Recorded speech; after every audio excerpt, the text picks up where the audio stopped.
ketahuilah, dihina itu tidak berbahaya. Sama sekali tidak berbahaya. Yang berbahaya adalah kita bersikap hina atau kita yang menghina. Karena yang membahayakan kita adalah zolamtu nafsi. Kenapa kita sakit hati ketika dihina orang? Kita sakit hati karena kita ingin dihormati. Kita sakit hati karena kita belum jujur melihat siapa diri kita yang sebenarnya. Seharusnya kita bersyukur ketika dihina orang. Mengapa? Satu, bukan kita yang menghina. Seperti kita kecopetan, kita harus bersyukur, bukan kita yang punya takdir sebagai pencopet. Dan orang yang menghina kita sesungguhnya sedang memperlihatkan kehinaan dirinya sendiri. Makin hebat seseorang menghina kita, makin hebat dia memamerkan kehinaan dirinya sendiri.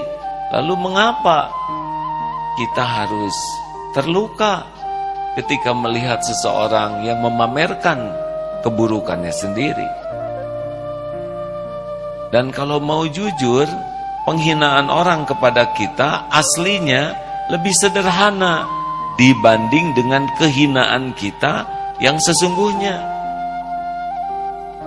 Kita dihormati orang karena Allah menutupi aib dan dosa kita.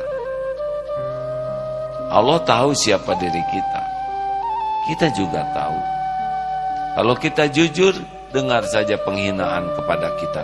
Tidak ada apa-apanya dibanding dengan kehinaan kita yang tidak diketahui oleh orang yang menghina kita. Oleh karena itu, syukurilah. Dengan kita dihina orang, kita dapat pelajaran. Pelajaran tentang akhlak buruk yang jangan kita tiru. Dengan kita dihina orang, kita pun punya ladang tafakur. Jangan-jangan kita sering menghina orang, sehingga buahnya kita dihina orang. Bisa jadi ladang tobat. Dengan dihina orang, kita pun bisa berlatih untuk bersabar. Tanpa lawan, sulit untuk berlatih. Kita akan punya kesempatan dapat pahala sabar. Bahkan dengan dihina orang, kita dapat kesempatan untuk melakukan hal yang besar, yaitu idfa billati hiya ahsan. Tolak keburukan dengan cara yang lebih baik. Karena inilah orang-orang yang mendapat karunia yang besar. Doakanlah kebaikan bagi orang yang berbuat buruk kepada kita, menghina kita. Tidak akan rugi kita mendoakan kebaikan. Walaupun dia menyakiti kita, kalau dia jadi baik, orang tuanya akan bahagia. Kalau dia jadi baik, yang bersangkutan pun akan bahagia. Kalau yang menghina kita jadi baik, maka orang-orang di sekitarnya pun akan bahagia. Dan Allah pun senang kalau kita berbuat baik kepada siapapun.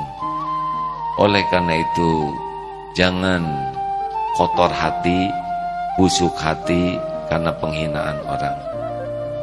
Daripada kita sibuk melukai diri kita, lebih baik PDLT.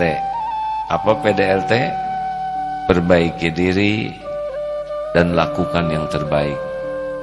Fokuslah untuk memperbaiki diri dan melakukan yang terbaik lillahi ta'ala. Kalau kita memperbaiki diri, bukan untuk diakui orang kita sudah jadi baik, bukan. Kita memperbaiki diri karena Allah menyukai. Innallaha yuhibbut tawwabina wa yuhibbul mutatahhirin. Sesungguhnya Allah mencintai orang yang bertobat dan memperbaiki diri. Pelajaran apa yang kita bisa ambil dari sikap orang yang menghina?